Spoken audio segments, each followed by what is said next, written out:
15वें अध्याय का 1 से 4 श्लोक कल पढ़ा गया था, उसकी 2 लाइन पढ़ देते हैं। वासना मनुष्य के अंदर तब जागृत होती है जब पहले उसके अंदर संकल्प उठता है। वासना जीव के अंदर, मनुष्य के अंदर तब जागृत होती है जब पहले उसके अंदर संकल्प उठता है। कल यहां तक हुआ था। उसके आगे आज क्या बोल रहे हैं भगवान? ज्ञान के लिए वैराग्य बहुत जरूरी है। ज्ञान के लिए वैराग्य बहुत जरूरी है, स्पेशली जब आप सत्संग ले रहे हैं और आप की पूर्ण स्थिति नहीं बनी है, आप अभी जिज्ञासु हैं, तो आपको बहुत परहेज में रहना है और जो गुरु कहे उस चीज को स्ट्रिक्टली 100% मानना है। क्यों? जिज्ञासु अवस्था जो होती है वो एक पौधा, जैसे छोटा पौधा है उसकी होती है। पौधा अगर जो है खुला है तो उसको कोई भी बकरी, गाय, भैंस खा जाती है। तो पौधे के चारों तरफ जो है क्या है, कटीले तार लगाए जाते हैं, मेड़ बांधी जाती है। और जब वही पौधा बड़ा हो जाता है, वृक्ष का रूप ले लेता है, तो उसी पेड़ के उसमें गाय, बैल, भैंस बांध दिए जाते हैं और वो उस पेड़ का कोई नुकसान नहीं पहुंचा पाते। क्यों? क्योंकि फल और पत्ती बहुत ऊंचाई पर हो गई। इसी तरीके से जब तक आप जिज्ञासु अवस्था में हैं, उस समय आपको बहुत परहेज में रहना पड़ेगा। जब आप ज्ञान में परफेक्टता हासिल कर लेते हैं, तब आप जो है कहीं जाते हैं, तब उसमें आपको कोई नुकसान नहीं होगा। फिर आगे बोला, मनुष्य योनि के अतिरिक्त सारी योनियां भोग योनियां हैं। मनुष्य योनि में ही हमें अधिकार है नए कार्य कर्म बनाने के लिए। ज्ञान केवल इतना है कि मैं आत्मा हूं और अज्ञान है कि मैं देह हूं। कितना सुंदर बोला भगवान ने। क्या कहा? मेरे जो भी कर्म बनते हैं वो सिर्फ मनुष्य योनि में बनते हैं। बाकी 84 लाख योनियों में कोई कर्म नहीं बनते, उसको बोलते हैं भोगवान योनि। उसमें हम सिर्फ भोगते हैं, कर्म नहीं बनते। एक बार मनुष्य को जन्म मिलता है और उस एक बार के जन्म में वो इतने कर्म बना लेता है, नित नित नए कर्म बन जाते मन, वाणी और तन से। उसके इतने कर्म बन जाते हैं कि वो 84 लाख योनियों में भोगता है।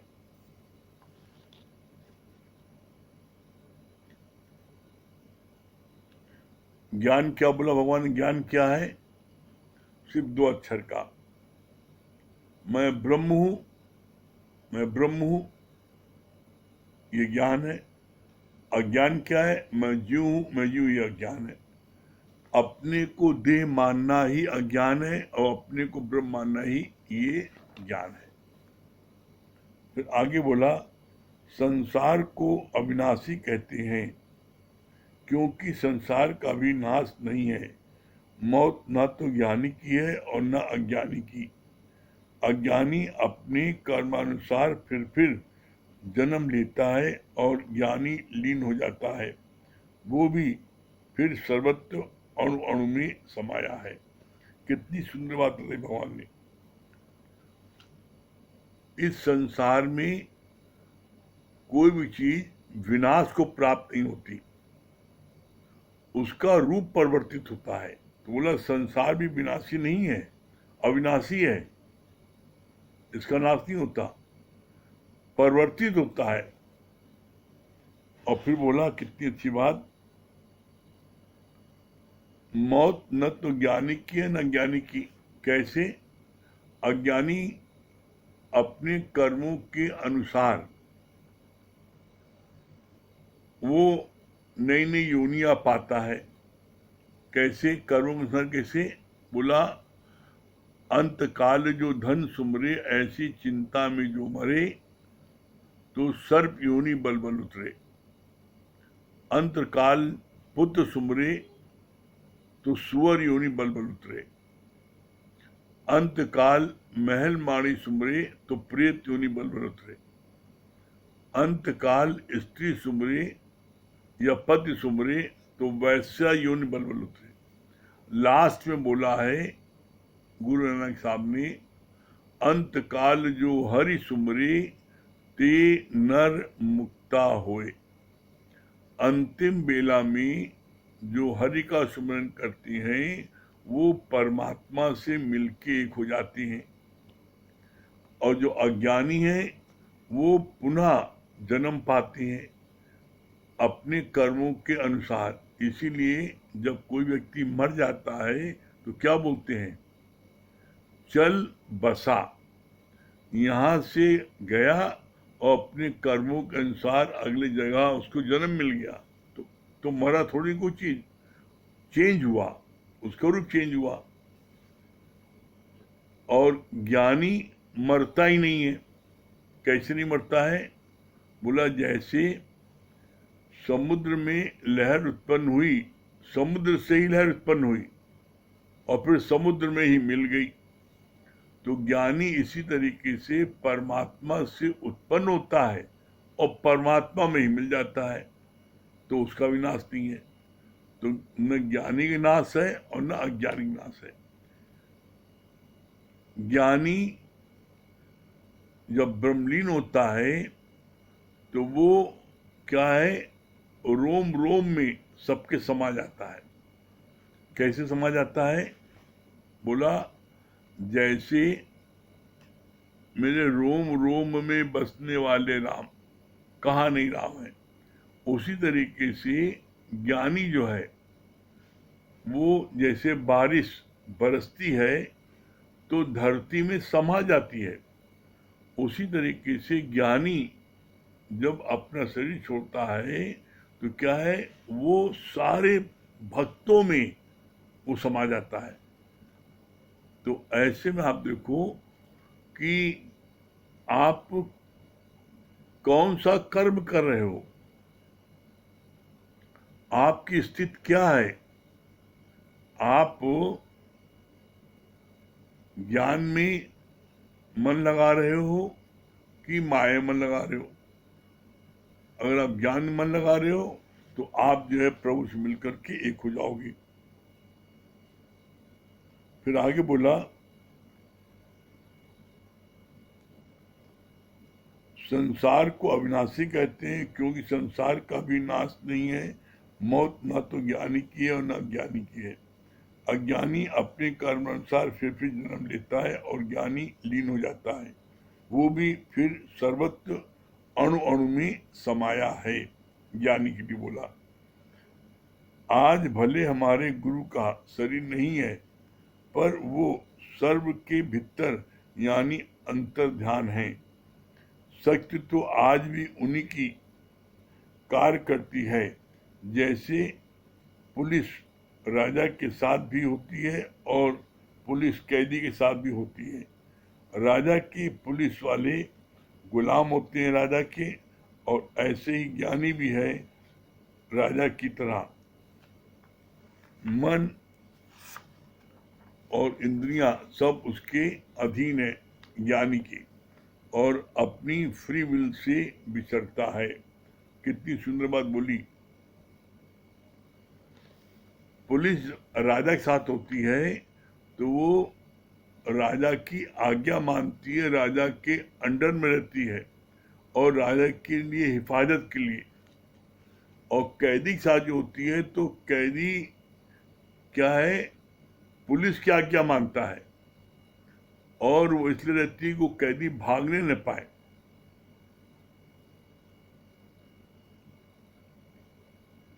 पुलिस जो है कैदी का कहना नहीं मानती, कैदी को आदेश देती है और राजा पुलिस को आदेश देता है। इसी तरीके से ज्ञानी अपने मन और इंद्रियों का राजा होता है। ज्ञानी अपने मन और इंद्रियों का राजा होता है और अज्ञानी अपने मन और इंद्रियों का गुलाम होता है। फर्क ये है, अज्ञानी जो है वो अपने मन इंद्रियों का गुलाम है और ज्ञानी जो है वो अपने मन और इंद्रियों का गुलाम है। उसी तरीके से जैसे राजा के साथ में पुलिस वाले होते हैं तो राजा के गुलाम होते हैं, जो राजा उनको आदेश देता है उसको वो पूरा करते हैं। तो यहाँ पर हमको भी अपने मन और इंद्रियों का राजा होना है। फिर आगे बोला, इंद्रियां सब उसके अधीन है, वो अपनी फ्री विल से विचरता। कौन? ज्ञानी के लिए बोला है। ज्ञानी के लिए सारी इंद्रियां उसके अधीन है, उसके अंडर में चलती है। वो आंख को जब कहता है चेहरा देखो तो आंख चेहरा देखती है, नहीं तो चरण देखो चरण देखती है। कान को भजन सुनाना है, गाना नहीं सुनना है, तो वो कान को आदेश देता है कि भजन सुनना है, तो भजन जहां होता है वहां बैठेगा, जहां गाना होता है वहां नहीं बैठेगा। तो बोला इसीलिए ज्ञानी जो है मन इंद्रियां उसकी गुलाम है और अज्ञानी के मन इंद्रियां उसकी मालिक है। फिर आगे बोला, गुरु हमें माया से छुड़ाने के लिए ही तो बैठा है, पर अगर हमें स्वयं माया पसंद है तो हम छूट नहीं पाएंगे। कितनी सुंदर बात बोली है। माया अगर हमें पसंद है तो हम माया से छूट नहीं पाएंगे। गुरु बार बार छुड़ाएगा लेकिन हम बार बार फिर माया पकड़ेंगे। क्यों? क्योंकि माया में मेरी आसक्ति है।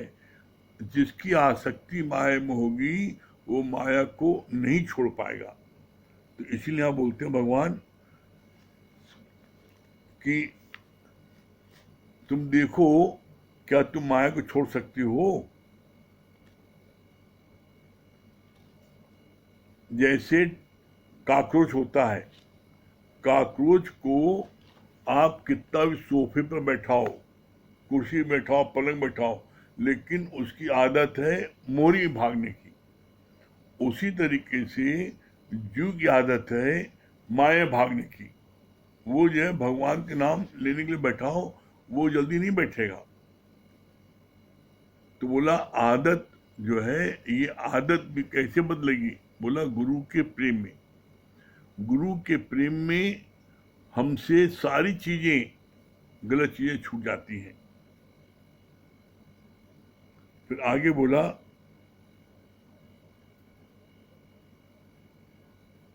दुख सुख भी स्वभाव अधीन है, आत्म भाव से ही हम अपने स्वभाव पर विजय प्राप्त कर सकते हैं।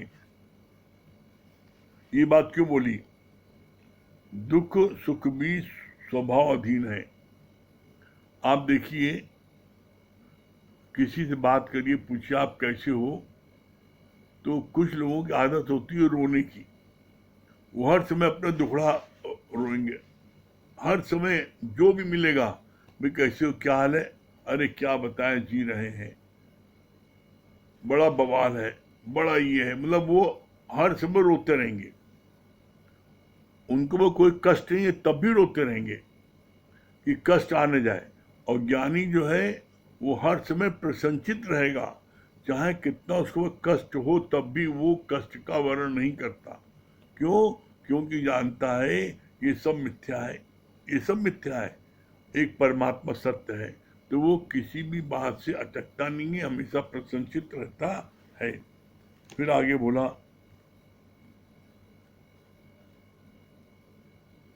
आत्म भाव से ही हम अपने स्वभाव पर विजय प्राप्त कर सकते हैं। आत्म भाव से ही हम अपने स्वभाव पर विजय प्राप्त कर सकते हैं। आत्म भाव क्या? मैं आत्मा हूं, मैं ब्रह्म हूं, मैं ब्रह्म हूं, मैं ब्रह्म हूं, ये सबसे बड़ा जाप है और मैं जीव जीव सबसे बड़ा पाप है। ऐसा अपने को जानो। जब इसमें रहोगे तो क्या है, जो तुम्हारा स्वभाव कैसा है, बोला आत्म भाव से ही हम अपने स्वभाव पर विजय प्राप्त कर सकते हैं। अगर आप चाहते हो कि हमको विजय प्राप्त हो तो आपको अपने अंदर में आत्म भाव रखना पड़ेगा। अगर आपने ये माना मैं पापा हूं, मैं किसी का बेटा हूं, मैं ये कुछ हूं, तो उस समय कभी भी आप अपने आत्म भाव में नहीं आ सकते। फिर बोला एक है भोंदू, एक है भौरा। भोंदू विष्ठा की गोलियां बनाता है और भौरा फूलों के ऊपर ही बैठता है। अब ये स्वभाव है, ये दोनों का अलग अलग स्वभाव है। भौरा जो है वो फूलों पर बैठता है और भोंदू स्वभाव है विष्ठा में जाके बैठता है। इसी तरीके से मनुष्य का स्वभाव है, कोई जाके शराबियों को संग करता है, किसी का स्वभाव वो संतों को संग करता है, किसी का स्वभाव है वो पॉलिटिशियनों को संबंध करता है जो राजनीति की बात करती हैं, और किसी का स्वभाव है वो जो है क्या है, पंचौरा करता है, तेरी मेरी बात करता है, जो नहीं रहेगा उसकी बुराई करेगा। तो बोला इन सारी चीज़ों में आप चेक करो कि अगर आप भगवान का सुमिरन करते हो तो उसमें आपके उन्नत है, न कि किसी की बुराई करने में। फिर आगे बोला भक्त कभी भी धन का आकांक्षा नहीं करता, वह गरीबी उसे हरदम सुखी रखती है, उसे हरदम लगी राहें। दुनिया वाले तो राज में भी रोते हैं पर फकीर मांग कर भी प्रसन्न होता है। यहाँ पर कितनी अच्छी बात बोली भगवान ने। भक्त कभी भी धन की आकांक्षा नहीं करता। भक्त के हृदय में ये भावना रहती है, हम आकांक्षी नहीं है कि और धन नहीं। उस भक्त मतलब क्या है, जो भगवान से जिसका नाता हमेशा जुड़ा है, जो भगवान से अपने नाते को जोड़ रखा है वो है भक्त, और जिसने भगवान से अपने नाता नहीं जोड़ रखा है वो है विभक्त। तो यहाँ पर भगवान ने बोला हम अपने चेक करें कि हम भक्त हैं कि विभक्त हैं। फिर आगे बोला एक है आध्यात्मिक दुख, जैसे शरीर के दुख सुख दूसरे हैं। आदि दैविक दुख यानी जो हमें देवताओं के द्वारा मिलते हैं, जैसे बाढ़, सूखा और अधिभौतिक का अर्थ है भूत प्रेतों से मिलने वाले कष्ट। ईश्वर सृष्टि का आदि अंत नहीं है, पर तेरी सृष्टि की आदि अंत है। क्या बोला भगवान ने? एक है आध्यात्मिक दुख, जैसे शरीर के। अब शरीर के जो दुख होते हैं, बोला ये जो है इनको बोलते हैं शरीर का कष्ट जो होता है। तो ये कुछ भक्त ऐसे होते हैं जो शरीर के कष्ट में भगवान को बुलाते हैं। कुछ भक्त ऐसे होते हैं जो देवी आपदा आती है उसमें भगवान को बुलाते हैं। तो यहाँ पर देखो, क्या तुम्हारे ऊपर कोई देवी आपदा नहीं है, तुम बुलाते हो कैसे, तुम्हारे पे कष्ट होता है तब बुलाते हो भगवान को। फिर बोला जैसे भूत प्रेतों से मिलने वाले, एक भूत प्रेतों से मिलने वाले होता तब आप उसमें हनुमान चालीसा पढ़ते हो, बजरंगी नाम लेते हो। ईश्वर सृष्टि का आदि अंत नहीं है, पर तेरी सृष्टि का आदि अंत है। ईश्वर सृष्टि कब से शुरू कब अंत होगा इसका कुछ ही पता नहीं, तुम्हारा आदि अंत है, तुम्हारा आदि अंत दोनों है। तुम जो है अपने आदि और अंत जीव का है, ब्रह्म का नहीं है। ब्रह्म कैसे है? जैसे आकाशवत। आकाश कहाँ शुरू हुआ और कहाँ समाप्त हुआ कोई नहीं बता सकता।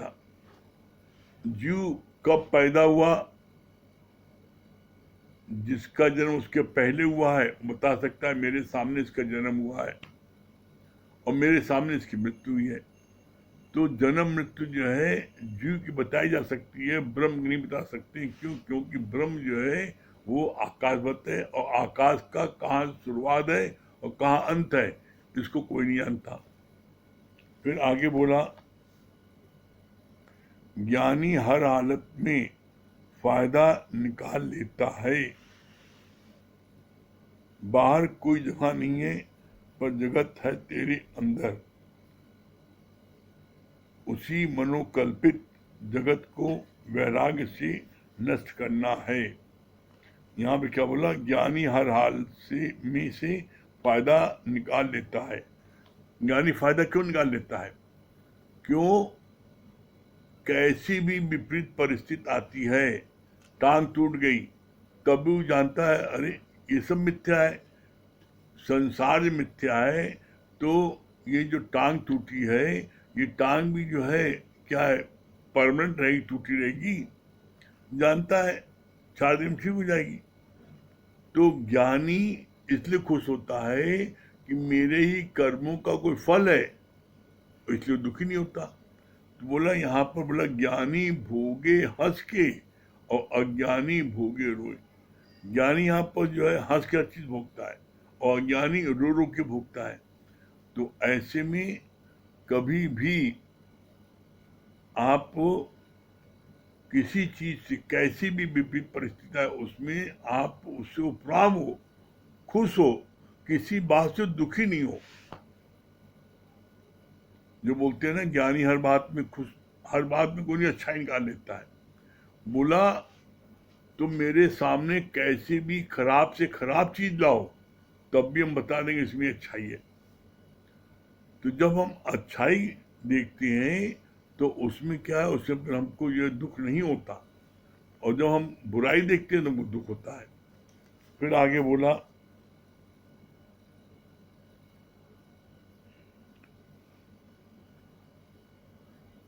बाहर कोई जगत नहीं है पर जगत है तेरे अंदर का। कितनी अच्छी बात बोली। जगत तेरे अंदर का है, मनोमय सृष्टि। एक होती है ईश्वर सृष्टि, एक होती है जीव सृष्टि। तो जो जीव सृष्टि होती है वो आपके मनोमय होती है। आप आए अकेले, किसने कहा शादी करने के लिए आपसे? आपने शादी भी कर लिया, फिर आपने जो है लड़का बच्चा पैदा कर लिया। तो भगवान ने बोला मनुष्य ने गलती क्या की है? पहली गलती की है उसने कि उसने जो है मनुष्य जन्म लिया।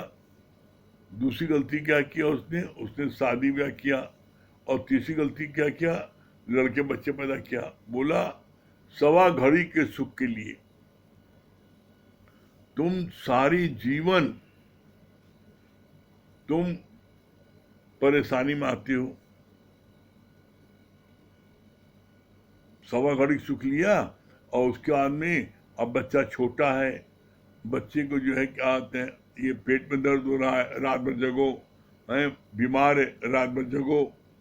तो बोला वो जो है जो तुम जिस सुख के खातिर तुमने जो किया, बोला सुख नहीं मिला बल्कि दुख ही मिला सारी जिंदगी।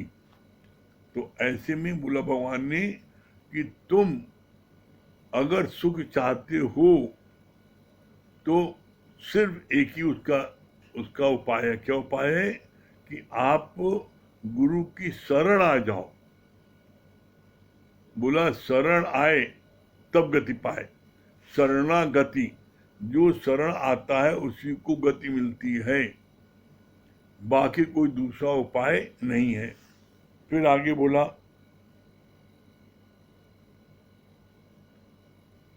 Troubles don't come if you not invite them. कितनी सुंदर बात बोली है। परेशानी जीवन में तुम्हारे आ नहीं सकती यदि आप उसको निमंत्रण न दो। कैसे? आप पूजा करते हो और पूजा करने के बाद में हाथ जोड़ते हो, भगवान से हाथ जोड़ के मांग लेते हो, हे भगवान एक लड़का तो कम से कम दे दीजिए, हमारी जायदाद कौन संभालेगा, एक बारिश तो दे दीजिए। अब लड़का अगर आपके भाग्य में नहीं है, अगर आपने कर्जा नहीं ले रखा है तो कोई लड़का बच्चा नहीं है। लेकिन आप अनशन करके, व्रत रख करके भगवान से अपनी बात को मना लेते हो। अब जब आपके भाग्य में है ही नहीं और जब आप भगवान से अनशन करके मना लेते हो तो क्या हुआ? खींच लिया तो खून बराबर। तो क्या परिणाम होता है? पता लगता है लड़का जो है इनवैलिड है, वो अपने पैरों से चल नहीं सकता, अपने हाथों से खा नहीं सकता, उसकी बुद्धि इतनी सालिम नहीं है। तो ऐसे में अब सारी जिंदगी उस बच्चे को लेकर के उसकी सेवा में लगे रहो। अब आप पहले स्वतंत्र थे, दिन भर जहां आपकी इच्छा होती चले जाते थे, लेकिन अब आप 10 मिनट में उसको नहीं छोड़ पाते। क्यों? क्योंकि आपका मोह उससे है। और वो जो है क्या है, वो 10 मिनट भी अपने बूते नहीं रह पाता। क्यों? न वो अपने हाथ से खा पाए न पी पाए। तो ऐसे बोला भगवान ने कि आप चेक करो, देखो कि अगर आप किसी प्रकार से आप उसमें हो तो आप वहां से बचने की कोशिश करो। कोई भी भगवान से कोई डिमांड नहीं रखो, अनशन नहीं करो, और नहीं तो तुम्हारा जो है ये अनशन जो है तुम्हारे को ही कष्ट देगा। इसीलिए लिखा है troubles don't come if you not invite them. आप ही ने तो निमंत्रण दिया, अब लड़का इनवैलिड हुआ और सारी जिंदगी आप उससे बंध गए, तो किसने निमंत्रण दिया? उसी ने निमंत्रण दिया ना। तो इसलिए कुछ भी हो जाए, अपने में आप सेटिस्फाइड रहो और अपने में आप जो है आनंदित रहो, कभी किसी बात के लिए उलझो नहीं। फिर बोला आगे,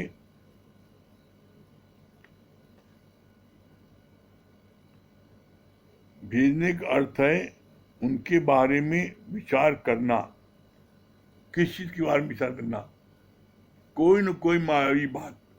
आप दुनिया की कोई बात विचार करोगे आप भारी हो जाओगे। अरे चिंतन करना है गुरु के वचनों का। इसीलिए लाइन आती है, चिंता तेरी तभी मिटेगी जब चिंतन में ले लोगे राम। मतलब क्या हुआ? जब आप राम के वचनों को जीवन में लगाओगे तो आपकी चिंता मिट जाएगी। और आप चिंता कर रहे हो काहे की? बेटे की, बेटी की, दामाद की, क्या होगा इनका? तो बोला चिंता से चेहरा घटे, घटे बुद्धि और मान। नानक चिंता मत करो, चिंता चिता समान। चिंता की सबसे बड़ी खूबी क्या है? ये जीते जी इंसान को जला देती है। अग्नि तो मरने के बाद जलाती है, लेकिन चिंता ऐसी गजब की है जो आदमी जिंदे व्यक्ति को जो है एकदम जला के राख कर देती है। तो इसलिए जीवन में कोई चिंता नहीं करना। और चिंता क्यों नहीं करोगे? इसलिए चिंता मत करना क्योंकि होनी होग रहे, अनहोनी न हो। जो होना होग रहेगा। तो फिर ऐसे में आप क्यों परेशान होते हो? हर चीज भगवान पे छोड़ दो। बाद में छोड़ने देगा, आप पहले छोड़ दो भगवान, भगवान पे छोड़ दो। जो चीज भगवान, भगवान आप जानो आपका काम। अगर आप भगवान में छोड़ दोगे तो निश्चित आपको हर समय आनंद की प्राप्त होगी। करके देखो, अगर आपको आनंद न मिले तब कहना, ठीक है? हाँ नीलू जी, निकाल दो।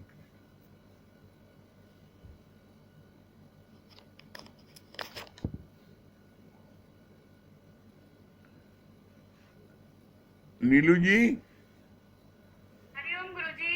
हरिओम। हाँ, जी क्या बता गुरुजी, रहे? बहुत अच्छा लगा अभी आपने बताया कि मौत ना तो ज्ञानी की होती है और ना अज्ञानी की होती है। ज्ञानी सबके हृदय में वास कर जाता है, अज्ञानी अपनी वासना के अनुसार अपना जो है वासना जिस चीज में होती है उस हिसाब से उसका जन्म मरण होता है। ये बात बहुत अच्छी लगी गुरुजी, और सच बात है, ज्ञानी जो है सबके रोम रोम में समा जाता है। हम्म, ये बहुत अच्छी लगी। चलिए भजन सुना दीजिए। इसमें जी गुरुजी। गुरु ब्रह्मा गुरु विष्णु गुरुदेव महेश्वर गुरु साक्षात् निकाल दो। परब्रह्म तस्मै श्री गुरुवे ईयरफोन लगा लिए तो साउंड अच्छी आए, अभी साउंड कम आ रही है। जी गुरुजी। साचा को सुन लीजिए सभी, प्रेम ही प्रभु का नाम है। साचा कहो सुन लीजिए सभी, प्रेम ही प्रभु का नाम है। प्रेम ही तीरथ गंगा स्नान है, जिस दिल में प्यार है मनुष्य बहुत महान है। प्रेम ही तीरथ गंगा स्नान है, जिस दिल में प्यार है मनुष्य वो महान है। प्रेम के हृदय में प्रभु का निवास है। प्रेम के हृदय में प्रभु का निवास है। प्रेम राम प्रेम श्याम प्रेम ही खुदा, प्रेम ही प्रभु का नाम है। साचा कहूँ सुन लीजिए सभी, प्रेम ही प्रभु का नाम है। प्रेम समर्पण खुद का विसर्जन, प्रेम समर्पण खुद का विसर्जन, घट घट में पाए जो आत्म दर्शन, घट घट घट घट में में पाए पाए जो जो आत्म आत्म दर्शन। दर्शन। प्रेम की दृष्टि तो सर्व में समान है। प्रेम की दृष्टि दृष्टि तो तो सर्व सर्व में में समान समान है। है। प्रेम विज्ञान प्रेम ध्यान प्रेम ही खुदा, प्रेम ही प्रभु का नाम है। साचा कहो सुन लीजिए सभी, प्रेम प्रेम ही ही प्रभु प्रभु का का नाम नाम है। है। जीवन एक संगीत है, खुशियों का मीत है। जीवन एक संगीत है, खुशियों का मीत है। शांति मोरनी के पंखों जैसा गीत है। प्रेम अंधकार में जलता हुआ दीप है। प्रेम प्रेम अंधकार अंधकार में में जलता हुआ दीप है। प्रेम आग प्रेम प्रकाश प्रेम ही खुदा, प्रेम ही प्रभु का नाम है। साचा कहूँ सुन लीजिए सभी, प्रेम ही प्रभु का का नाम नाम है। है। पेड़ों के समान है, नदियों के समान है। पेड़ों के समान है, नदियों के समान है। प्रेम ही साझा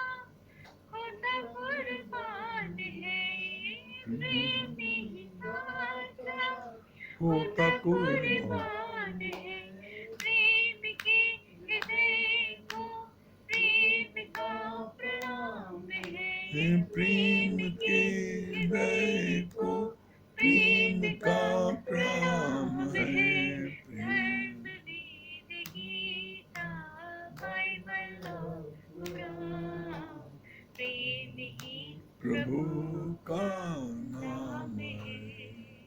साचा कहूँ सुन लीजिए सभी, प्रेम ही प्रभु का नाम है। छोटे भगवान आपको कोटि कोटि प्रणाम। प्रणाम करो। बहुत सुंदर भजन, वेरी गुड। चलिए अब छोटे भगवान जी भजन गाएंगे।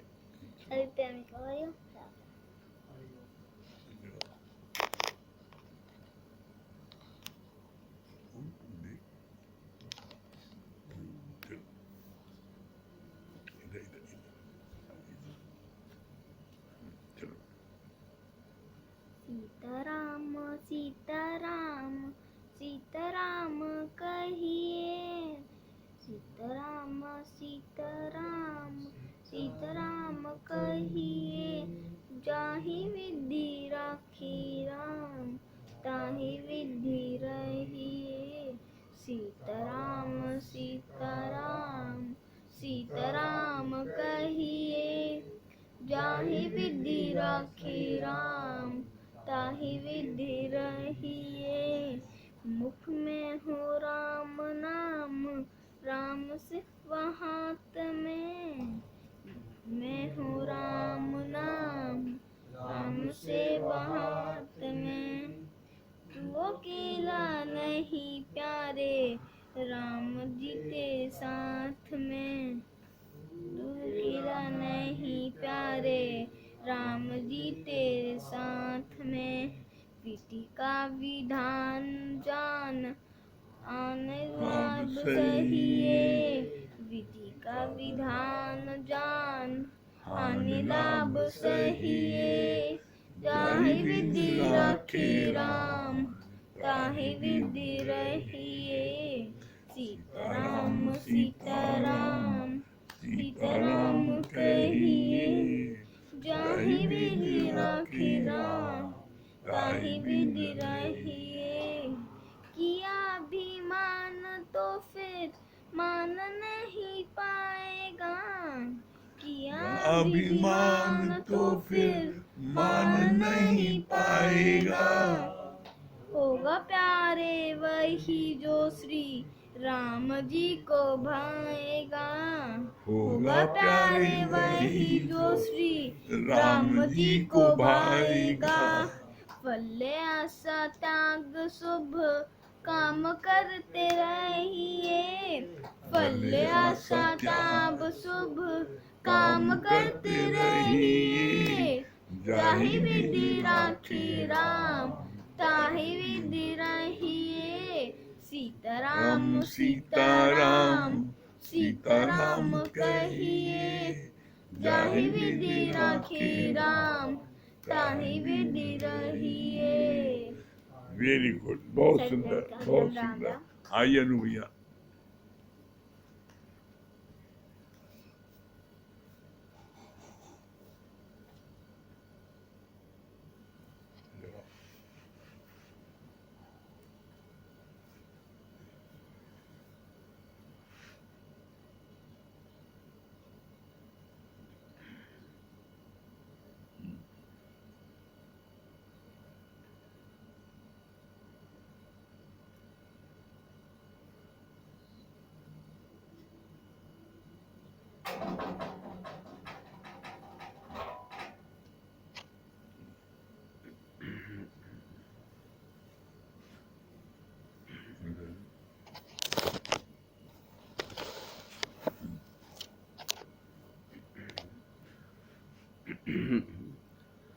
श्रद्धा रखो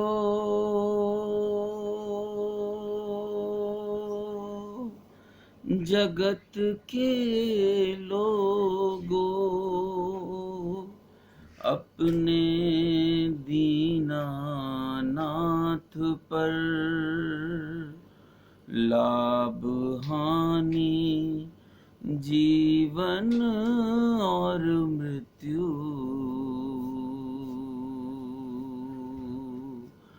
सब कुछ उसके हाथ में।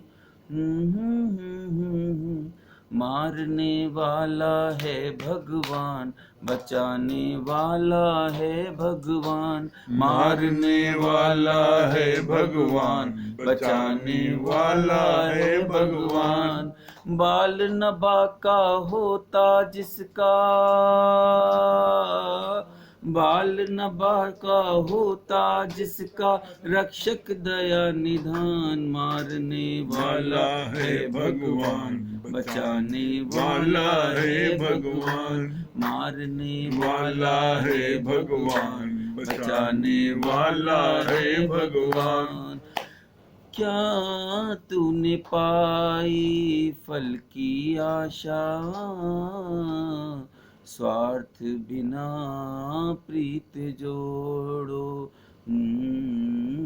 कल क्या होगा इसकी चिंता, जगत पिता पर छोड़ो।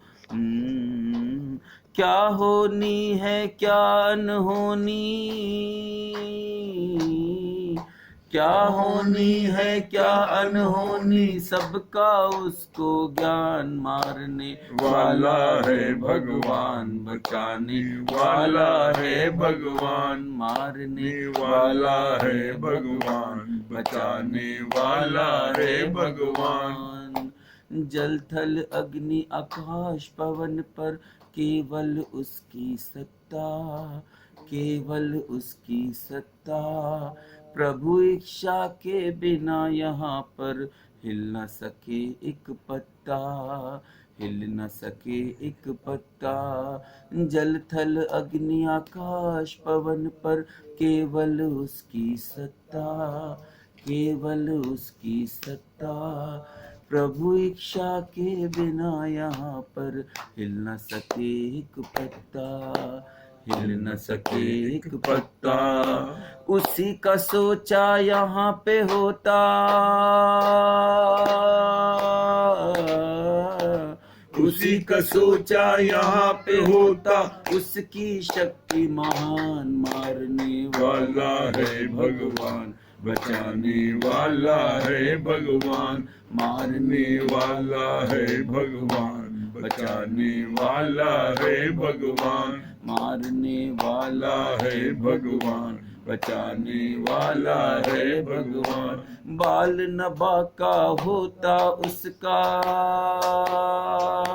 जिसका रक्षक दया निधान। मारने वाला है भगवान, बचाने वाला है भगवान। मारने वाला है भगवान, बचाने वाला है भगवान।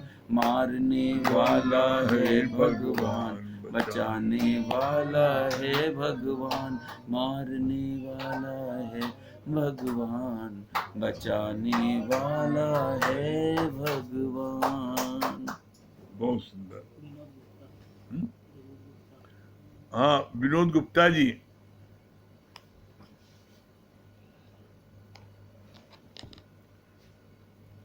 विनोद गुप्ता जी।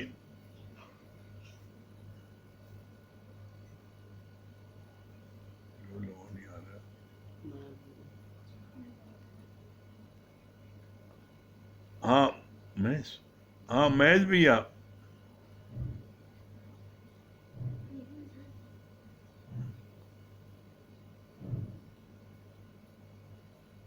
विनोद गुप्ता आ गए। हाँ गुप्ता जी क्या बोल रहे हैं? आपकी आवाज नहीं आ रही है।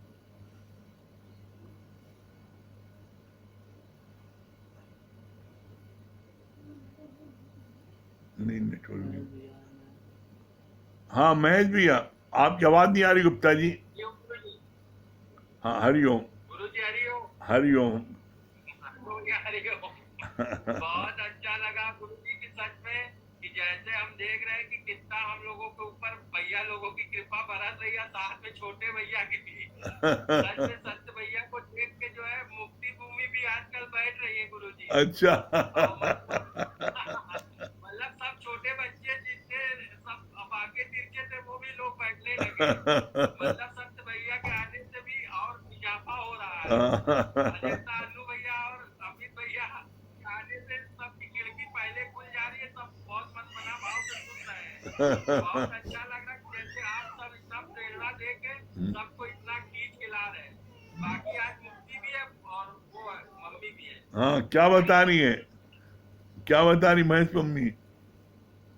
भैया एक बात अच्छी लगी गुरुजी की चिंता नहीं करना चाहिए, चिंता करें तो भगवान पे करें। हाँ। माया की चिंता करें। हाँ। भगवान की चिंता करोगे तो किए रहोगे। हाँ। और माया की चिंता करोगे सीधे नहीं चलता हो। हाँ, मुक्ति रानी। मैं ब्रह्म सबसे बड़ा जाप है, मैं जीव सबसे बड़ा पाप। वेरी गुड, बहुत सुंदर, बहुत सुंदर, बहुत बढ़िया। छोटे भगवान का हरिओम, हाँ। भैया का हरिओम। हरिओम। सत्य भाई यहाँ आ जाओ, हरिओम। सत्य भाई आप लोग बुला रहे हैं। हाँ, मंगल भैया। हाँ हरिओम गुरुजी। हाँ, हरिओम। अरे आज तो लक्ष्मी भी दर्शन दे रही हैं। हाँ बहुत अच्छी बात लगी है कि अगर कुछ बोलना है तो गुरु के वचन बोले। हाँ। वो हमें उठाएंगे। हाँ। माया की बात करेंगे तो हमें गिराएंगे। हाँ। गुरु के वचन बोलेंगे तो हमें अंदर ताकत आएगी। हाँ, बहुत दूसरी बढ़िया। बात ये भी अच्छी लगी, अज्ञानी के पास सब कुछ होते हुए भी रोता रहता है। अज्ञानी हर समय प्रसन्नचित रहता है कि जानता है कि सब मिथ्या है। हाँ, आज वो लक्ष्मी जी बहुत अच्छी लग रही हैं आज। बहुत, हाँ, बहुत बढ़िया लग रही है। क्या बता रही लक्ष्मी जी? बताई जा सकती है, ब्रह्म ईश्वर की कभी नहीं, उसको नहीं बताया जा सकता। और वो ज्ञानी की होती है और अज्ञानी की। हाँ, और कल से कंपनी बाग में 8 बजे सुबह आइएगा, कंपनी बाग में, ठीक है? हाँ, सुबह क्लास अटेंड करिएगा। हाँ, मधु जी पापा मऊ।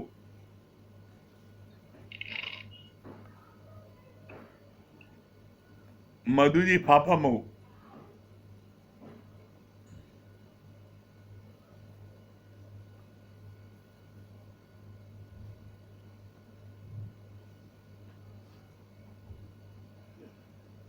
हेलो, हाँ हाँ मधु जी। आवाज आ रही है भैया? हाँ बिल्कुल आ रही है हरिओम एकदम। भैया। हाँ, हरिओम। भैया बहुत अच्छा लगा, बहुत अच्छा लगा। पूरा सत्संग बहुत ही अच्छा था। और आपने जो ये बात बताई कि किसी के भी बीच में बैठिए, घर परिवार की या राजनीति की बात करेंगे तो 10 खुश होंगे, 10 ना खुश होंगे। और गुरु की चर्चा करेंगे तो 100% सब खुश होंगे। तो सच में कोई और चर्चा करे ही ना, बस गुरु की। हाँ, बहुत सुंदर, बहुत सुंदर। और सभी भैया लोग बैठ रहे हैं, इससे हम लोगों को सबको प्रेरणा मिल रही है, घर में सब लोगों को प्रेरणा मिल हाँ, रही है। आजकल छोटे भगवान भी बैठ रहे हैं। आजकल ये छोटे भगवान बहुत ही सत्य भैया। अच्छा भजन भी सुनाया हाँ, भैया। हाँ, रोज सुनाते हैं भजन ये। बहुत अच्छा भजन सुनाया। हाँ, बच्चों को भी बताते हैं, बहुत उससे प्रेरणा मिलती है भैया। हाँ, बहुत हाँ। ही अच्छा लगता है। हाँ। और ये भी बहुत अच्छा लगता है भैया कि एक पावा खींचा तो 3 पावा ऑटोमेटिक आ रहे हैं। इससे हम लोगों को भी बहुत हिम्मत आती है कि लगे रहेंगे तो सब लोग आएंगे। हाँ, बहुत सुंदर। जरूर आपका मेहनत बहुत रंग ला रहा है भैया। बहुत सबको बहुत फायदा है। बहुत धन्यवाद। चलिए, थैंक यू भैया। हरिओम। हाँ, वंदना जी, वंदना।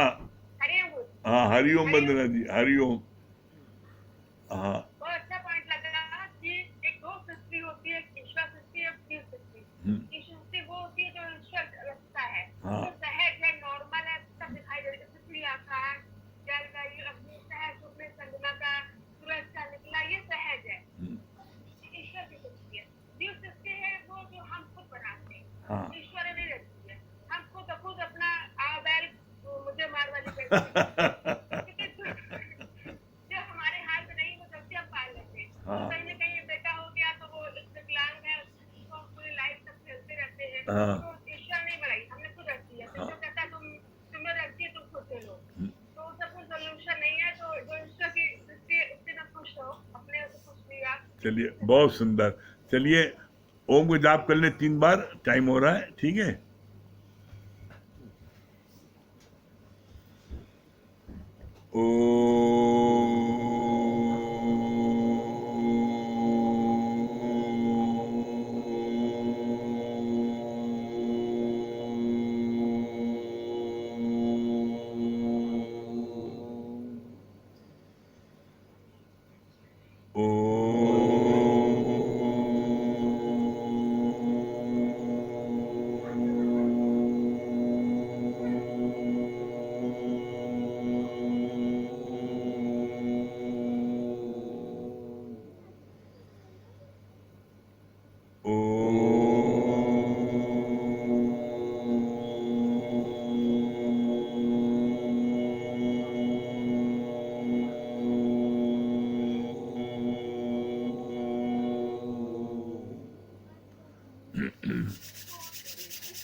सही प्रेमी, हरि ओम, राम राम।